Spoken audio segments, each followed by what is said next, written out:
Cole Sterling had learned 3 things in his 15 years of bounty hunting. Never trust a Vraxian loan shark.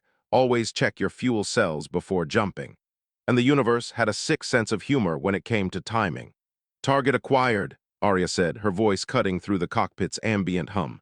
Docking Bay 12, Station Helios. One human male matches the profile for Vincent Ramirez. Cole leaned forward in his pilot's seat, fingers dancing across the holographic display. The Shrike hummed beneath him, all sleek carbon fiber lines and illegal military-grade engines. She was the second best thing he'd ever bought. The first was the AI running her systems. Confirmed visual, he asked. 97% match. Unless someone else on this station has the same facial scar, prison tattoos, and terrible fashion sense. Your SAS subroutines are showing again. You programmed them, Arya replied. Shall I remind you of the code comment that said, and I quote, "Make her fun or I'll die of boredom." Cole grinned, adjusting their approach vector. Station Helios spun lazily against the amber glow of the gas giant it orbited, a rusted cylinder of commerce and crime. Perfect hunting ground. What's Ramirez wanted for again? Embezzlement, fraud, and assault on a corporate officer. Bounty is 35,000 credits, dead or alive. Client preference is alive. They always prefer alive. Cole initiated the docking sequence, watching the station's bay doors iris open. Means they get to make an example. The Shrike slipped into the bay with practiced ease, magnetic clamps engaging with barely a shudder. Cole grabbed his gear, pulse pistol, shock cuffs, and a scanner that could pick up biosigns through most standard shielding. He'd invested in quality equipment over the years. Dead bounties paid less, and medical bills from stupid mistakes paid nothing. Tracking his position, Arya said through his earpiece. He's moving toward the market district. I'm also picking up some interesting chatter on the station's security channels. How interesting? The kind that suggests our friend Ramirez isn't the only one looking for a quick exit. There's a Corvath team docked 3 bays over. They seem agitated. Cole paused at the airlock. Define agitated. Their ship's weapons are warm, and they're arguing about honor debts and blood price. The Corvath take their grudges seriously. Fantastic! He cycled the airlock and stepped into the organized chaos of the station. The air tasted recycled, tinged with ozone and cooking oil. Vendors hawked their wares in a dozen languages, while overhead lights flickered in patterns that probably violated health codes across 4 systems. Cole moved through the crowd with the fluid awareness of someone who'd survived too many close calls. His hand never strayed far from his pistol. Target is stationary, Arya reported.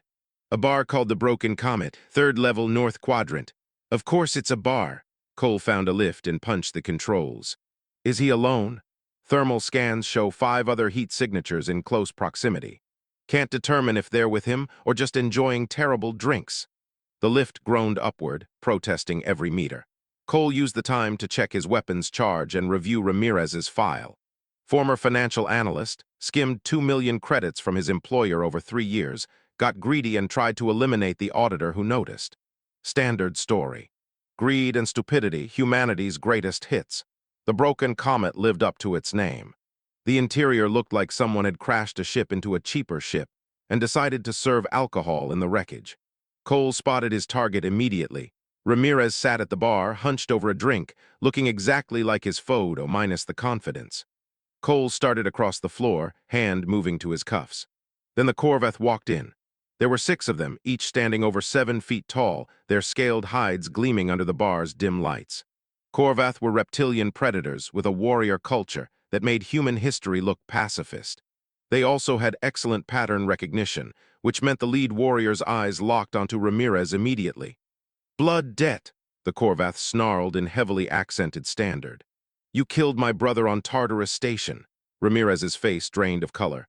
That wasn't. You fired the shot, you ran, now you pay. The bar erupted into motion. Patrons scrambled for exits while Ramirez bolted toward the back. The Corvath pursued with frightening speed. Cole swore and followed, vaulting over an overturned table. His earpiece crackled. This complicates things, Arya observed. You think? Cole dodged a thrown chair and squeezed through the fleeing crowd. Ahead, Ramirez crashed through a maintenance door, the Corvath packed close behind. Can you track them? Accessing station schematics now, they're heading into the industrial sector. Lots of confined spaces and heavy machinery, perfect place for a massacre. Cole hit the maintenance corridor at a run. The metal grating rang beneath his boots as he followed the sounds of pursuit deeper into the station's guts. Steam vents hissed, and warning lights painted everything in shades of crimson. He rounded a corner and nearly collided with the rearmost Corvath. The warrior spun, clawed hand reaching for Cole's throat.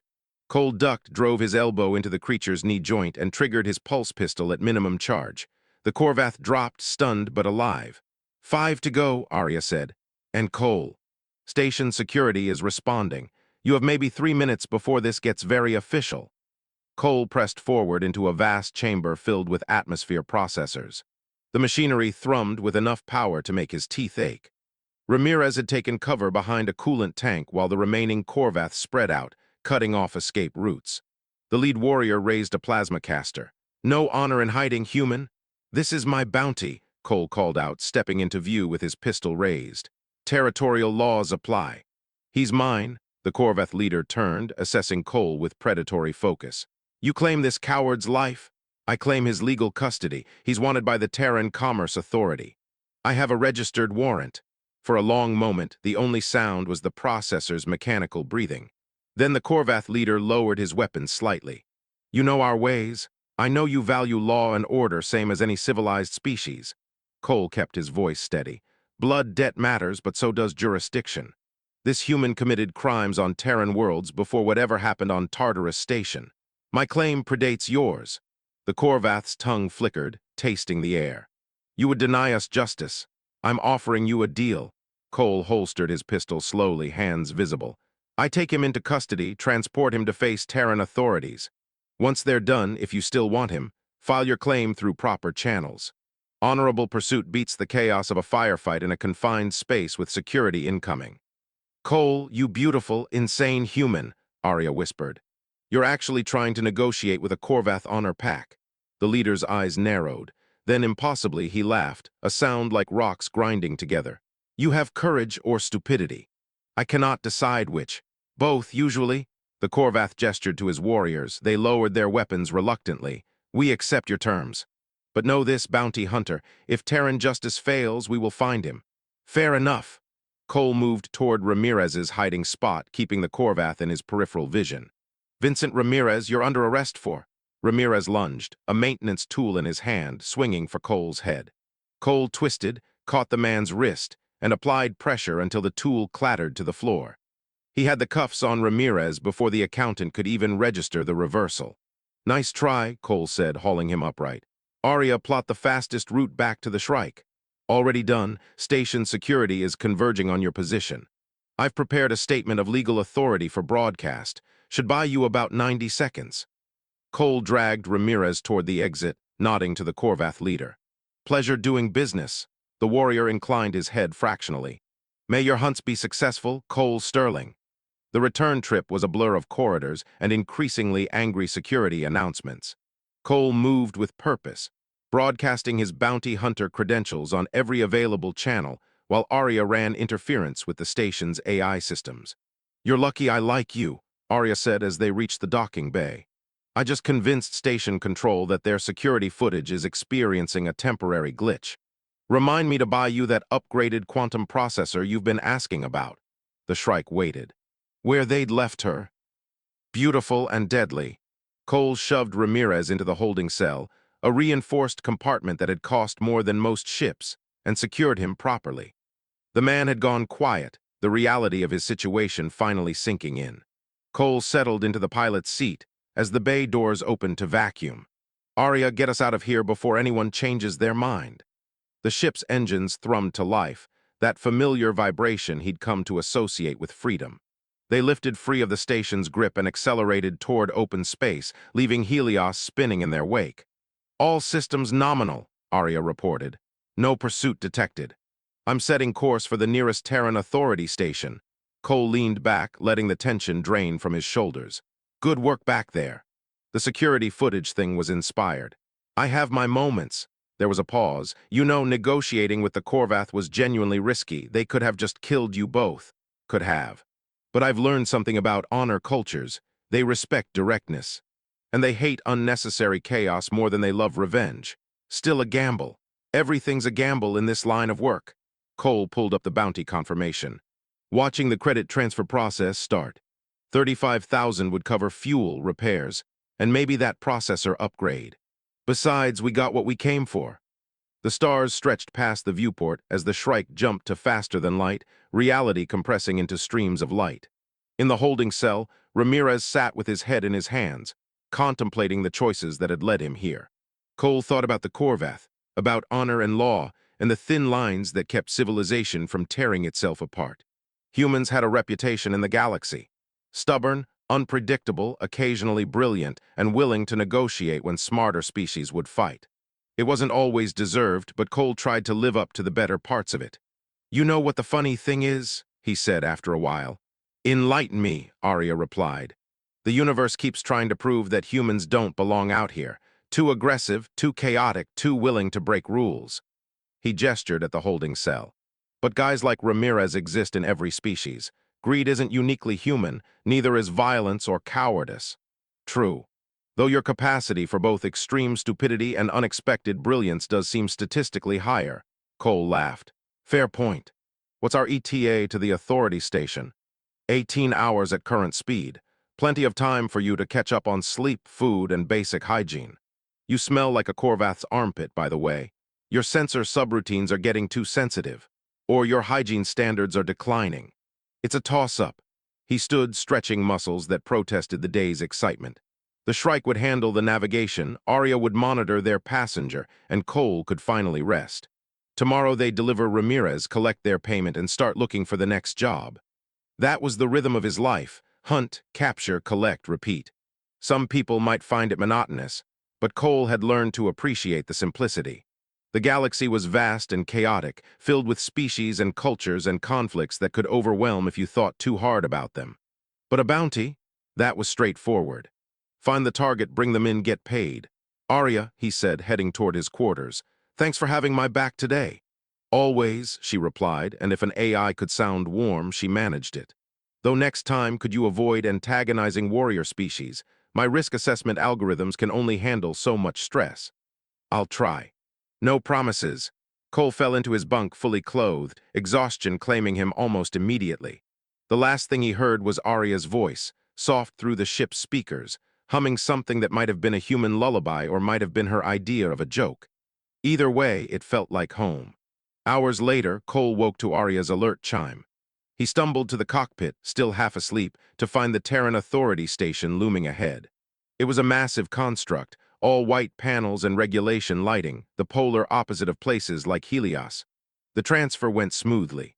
Ramirez was handed over to waiting officers, paperwork was filed, credits were transferred. Cole barely spoke beyond the necessary confirmations. He'd done this enough times that it was almost muscle memory.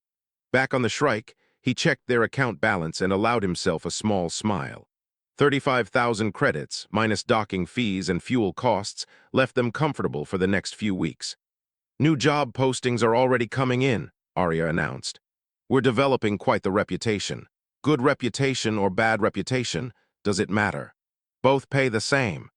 Cole pulled up the listings, scrolling through the usual mix: skip tracers, fugitive retrieval, the occasional protection detail. His eye caught on one posting: a missing persons case, decent pay, location in the frontier sectors. "What do you think?" he asked. "I think you're going to take it regardless of my opinion," Arya said. "You always pick the ones with ambiguous details and high risk factors. Because those are the interesting ones. Because you have a martyr complex and an addiction to adrenaline. That too." "Let's think on this one." Cole swiped the contract away. The Shrike turned away from the authority station, engines burning bright. Behind them, civilized space receded. Ahead, the frontier waited with all its dangers and opportunities. Cole Sterling settled into his chair, ready for whatever came next. The galaxy was vast, but he'd carved out his place in it. One bounty at a time, one successful hunt after another, building a reputation that spoke louder than words. Humans might be the newcomers to this cosmic stage, might lack the ancient wisdom of some species or the raw power of others. But they had something else: persistence, adaptability, and the absolute refusal to quit even when the odds said they should. Some called it stubbornness. Cole called it survival. "Arya," he said as the stars streamed past, "plot us the fastest course to the frontier, and make sure the weapon systems are fully charged." Already done. Welcome to another day in paradise, Cole. Paradise is overrated. Give me the chaos any day. The AI's laughter echoed through the cockpit, warm and genuine despite its artificial origins. Outside, the universe spun on, indifferent to the tiny ship and its human cargo.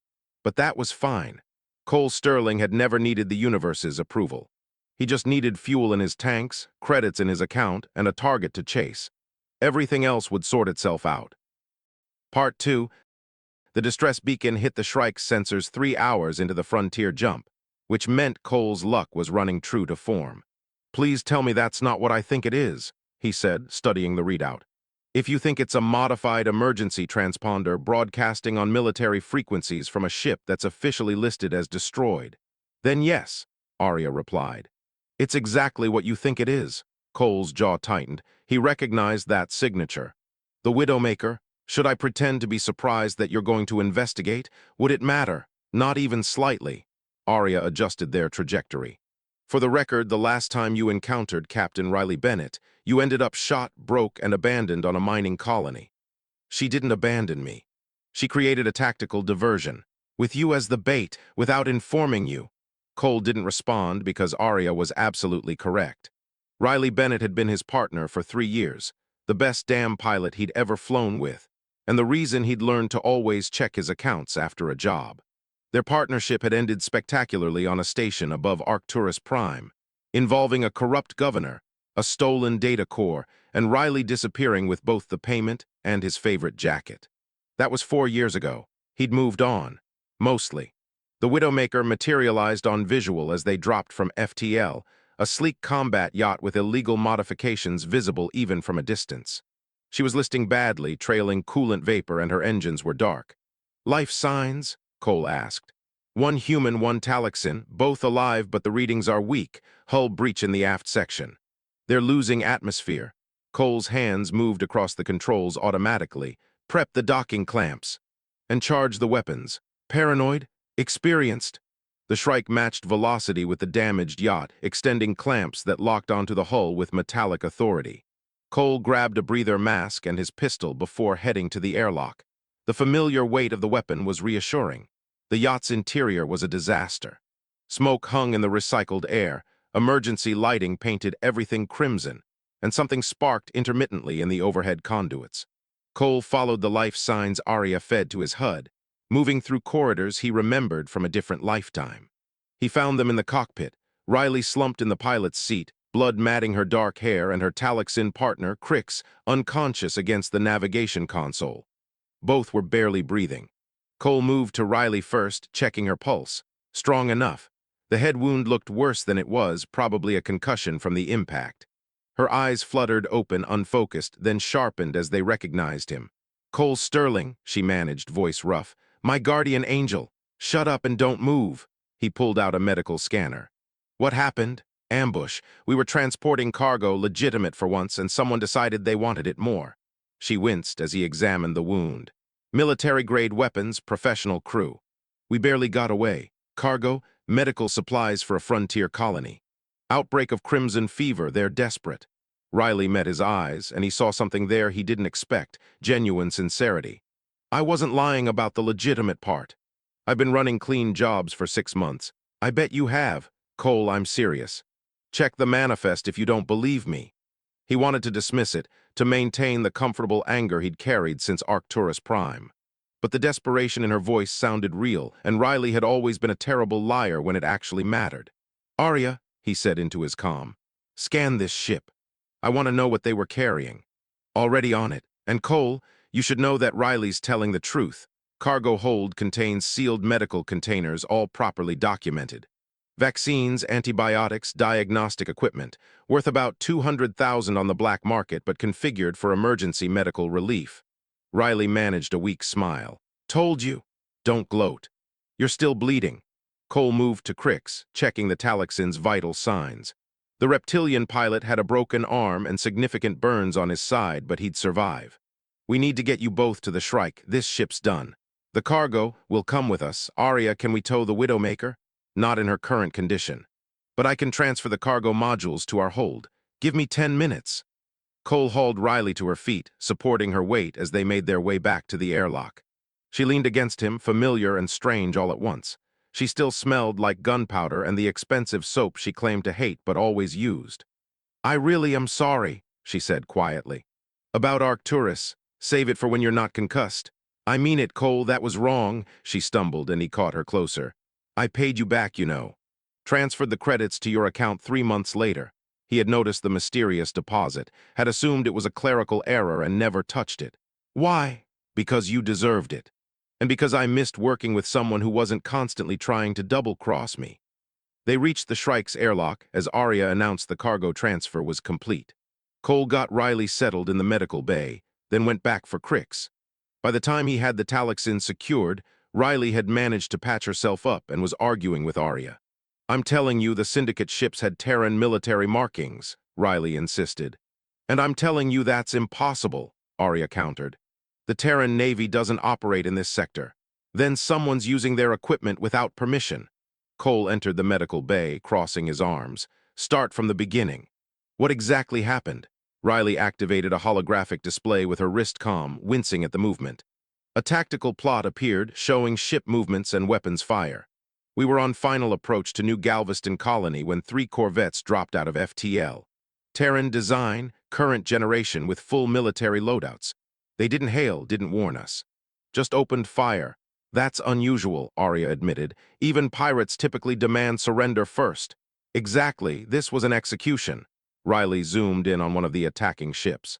"I managed to get scans before our systems failed. Look at the hull markings." Cole leaned closer. The designation was clear, TCS Valiant registered to the Terran Expeditionary Fleet. But the fleet didn't raid civilian vessels, and they certainly didn't attack medical transports. "Someone's running a false flag operation," he said. "Or the Navy's gone rogue in the frontier." Riley killed the display. "Either way, those colonists need these supplies. New Galveston is 3 days from total outbreak without treatment. So we deliver them." Cole made the decision quickly, the way he always did when the path was clear. "Arya, plot a course." "You're sure about this?" the AI asked. "If Riley's right about military involvement, we could be walking into serious trouble. When has that ever stopped us?" "Valid point." "Course plotted. ETA to New Galveston is 16 hours at maximum sustainable speed." Riley stood carefully, testing her balance. "Thank you, Cole. I know you don't owe me anything. I don't do this for you. Those colonists didn't ask to be in the middle of whatever conspiracy is happening out here. Still the same righteous bounty hunter. And you're still the same reckless smuggler," she grinned. And for a moment, it was like the old days. "Reformed smuggler, I told you I'm running legitimate now. We'll see how long that lasts." They made their way to the cockpit, where Arya had already initiated the jump sequence. Crix was resting in the medical bay, his Talixin physiology already beginning the rapid healing process his species was known for. Cole settled into his seat, Riley taking the co-pilot position she'd occupied countless times before. Her hands moved across the controls with practiced familiarity, and he had to admit it felt natural having her there. "Arya," Riley said warmly, "it's good to hear your voice again. I missed our arguments. I wish I could say the same, Captain Bennett. However, my memory banks are quite full of your previous schemes and the trouble they caused. You hurt me. Impossible. You're not sentient enough to connect to my network." Riley laughed, the sound filling the cockpit with warmth. Cole found himself smiling despite his better judgment. The hours passed in a mixture of comfortable silence and cautious conversation. Riley caught him up on her activities since Arcturus. A string of jobs that started questionable and gradually shifted toward legitimate, a conscious effort to operate on the right side of the law. She'd partnered with Crix after her previous crew abandoned her during a job gone wrong, learning firsthand how it felt to be left behind. "Karma's real," she admitted, "and she's got a hell of a right hook." Cole told her about his own jobs, the steady accumulation of successful bounties, his growing reputation in the frontier sectors. He left out how many times he'd almost looked her up, almost sent a message, almost tried to rebuild what they'd had. Some things were better left unsaid. Arya interrupted their reminiscing 6 hours from New Galveston. "Sensor contact, 3 ships, military configuration on intercept course." Cole's relaxation evaporated instantly. "The same ones that hit the Widowmaker? Transponder signatures match. TCS Valiant, Steadfast, and Guardian, they're powering weapons." Riley was already strapping in, her injuries forgotten.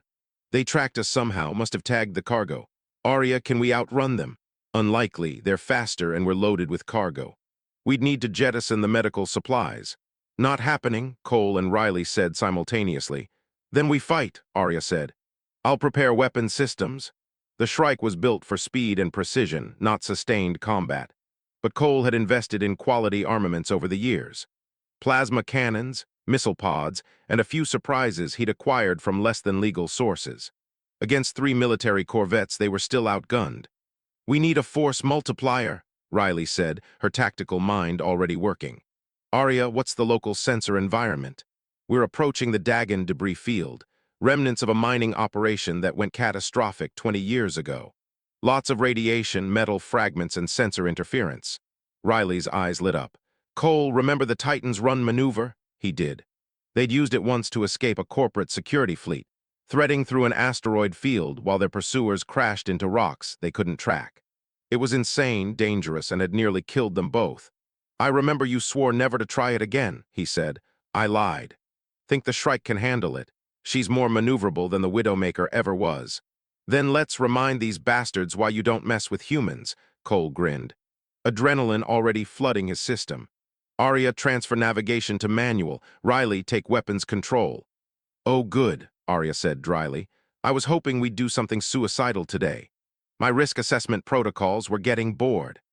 The pursuing corvettes closed to weapons range just as the debris field appeared on visual. Cole angled the Shrike toward it, pushing the engines to maximum. They're firing, Riley announced. Plasma torpedoes, high yield. Countermeasures. The Shrike spat chaff and decoys, scattering the torpedo lock.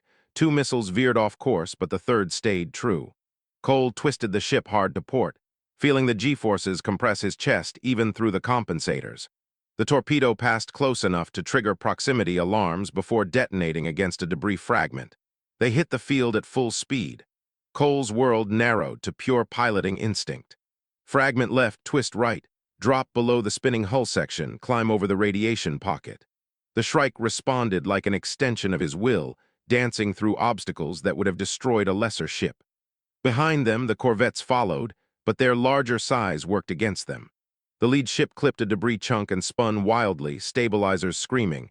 The second pulled up sharply, losing ground. I've got a shot, Riley said. Permission to fire? Light them up.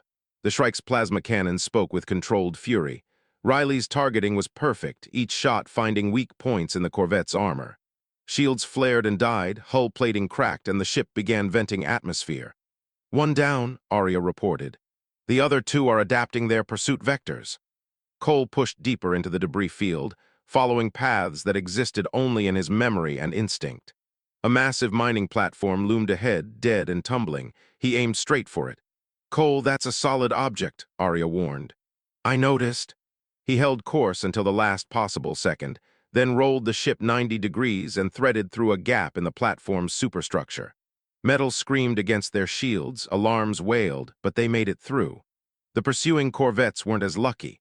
One tried to follow and wedged itself in the gap, trapped. The other attempted to go around and took fire from Riley, who'd been waiting for exactly that maneuver. That's 2, she said with satisfaction. Last one's breaking off. Cole didn't ease up until they'd cleared the debris field and confirmed no additional pursuit. Only then did he let himself breathe normally. Well, Arya said into the silence, that was absolutely terrifying and I hated every second of it. But we're alive, Riley pointed out. A statistical anomaly, I assure you. Cole checked their systems. Shields were down to 30%. They'd lost one of the forward sensor arrays, and the hull had more scrapes than he wanted to think about. But they were intact, and more importantly, the cargo was secure. New Galveston dead ahead, he announced. Let's finish this delivery. The colony appeared on their screens, a collection of prefabricated habitats clinging to a hostile world. Home to maybe 3,000 souls trying to carve out a life in the frontier. Exactly the kind of place that got forgotten when things went wrong. They landed at the colony's small spaceport, where a medical team was already waiting. The chief physician, a tired-looking woman named Dr. Mitchell, nearly wept when she saw the cargo manifest. You have no idea how desperately we needed this, she said, supervising the unloading. We've lost 18 people already, children mostly. The people who attacked us tried to stop this delivery, Riley said. You should increase security. They might come back. Dr. Mitchell's expression hardened. Let them try. We've survived hostile wildlife, equipment failures, and corporate abandonment. We can handle pirates. Cole admired her spirit, but he knew military corvettes were different from the usual frontier threats. He made sure the colony's defense coordinator had a full tactical report before they departed. Back on the Shrike, Riley found him in the cargo hold, securing the last of their equipment. Crix had recovered enough to limp around and was helping with repairs. That was good work today, she said. Like old times, without the part where you steal my payment and disappear. I said I was sorry. She moved closer and he caught that scent again, gunpowder and expensive soap. I meant it, Cole. I was in a bad place making bad choices. Hurting you was the wake-up call I needed. He wanted to stay angry, to maintain the safe distance he'd built over 4 years. But standing here after surviving combat and saving lives together, the anger felt hollow. Why medical supplies? He asked. You could have taken any cargo job. Because I needed to prove to myself that I could do something that mattered, that I wasn't just the selfish criminal you thought I was. She met his eyes. I'm trying to be better, Cole, actually better, not just less terrible. He studied her face, looking for the lie, the angle, found only sincerity. Arya, he called. What's your assessment? Of Riley's reformation or her chances of relapsing into criminal behavior? Both. There was a pause while the AI processed. Her biosigns suggest genuine emotional investment in her statements. Historical data indicates a pattern of gradual behavioral improvement over the past 6 months. Prognosis is cautiously optimistic, with a 73% probability of continued legitimate activity. I'll take those odds, Riley said, and I'm offering you a partnership again. Legitimate jobs equal split, no stealing from each other. We work well together, Cole. Today proved that. Cole considered it. The past 4 years had been successful but solitary. He and Arya made a good team, but there was something about having another human in the cockpit, someone who understood the risks and rewards of frontier life. Trial basis, he said finally. You prove you can stay clean, we talk about making it permanent. Riley's smile could have powered a small city. Deal, you won't regret this. I already regret it. But I'm doing it anyway. She hugged him, quick and fierce, then stepped back before he could fully process it. I should check on Crix, make sure he's not bleeding on your nice clean floors. After she left, Cole stood alone in the cargo hold, wondering if he'd just made a brilliant decision or a catastrophic mistake. Probably both. For what it's worth, Arya said quietly, I believe she's sincere about changing. People can surprise you. Even people who have betrayed you before, especially those people. They have the most to prove. Cole made his way back to the cockpit, where Riley and Crix were already planning their next move. They had leads on who might be running false flag operations in the frontier and legitimate cargo runs that paid well. The galaxy was vast and full of opportunities, both legal and otherwise. For the first time in years, Cole felt like he had a real crew again. Not just passengers or temporary partners, but people he could trust to watch his back. Well, mostly trust. He'd still keep his account passwords private. Arya, he said, settling into his seat, set course for the nearest frontier hub. We've got work to do. Shall I prepare a contract template for your new partnership? Make sure it includes a clause about not stealing my jacket. Riley laughed. That jacket looked better on me anyway. It was custom fitted to my measurements. Like I said, better on me. Crix made a clicking sound that might have been Talixin laughter. The Shrike lifted from New Galveston's surface, ascending through the thin atmosphere toward open space. Cole watched the colony shrink beneath them, those 3,000 souls a little safer because of what they'd done today. It wasn't bounty hunting, wasn't the work he'd built his reputation on, but it felt right. Maybe Riley had the right idea about doing things that mattered. Where to next, boss? She asked. Don't call me boss. Partner? Better. He pulled up the job listings, scrolling through options. How do you feel about repo work? Some idiot stole a ship from a legitimate dealer, been running scams through 3 systems. Sounds perfect. What's the payment? 20,000 plus salvage rights if we can recover the cargo. Riley nodded approvingly. Now you're talking my language. The new, reformed, legitimate version of my language. Sure you are. I mean it this time. The stars stretched before them as they jumped to FTL, reality compressing into rivers of light. Behind them, New Galveston faded into memory, one more colony saved, one more crisis averted. The frontier had a way of testing people, stripping away pretense and revealing who they really were. Riley had been tested and chosen to change. Cole had been tested and chosen to give her another chance. Whether that made them brave or foolish remained to be seen. But either way, they'd face it together.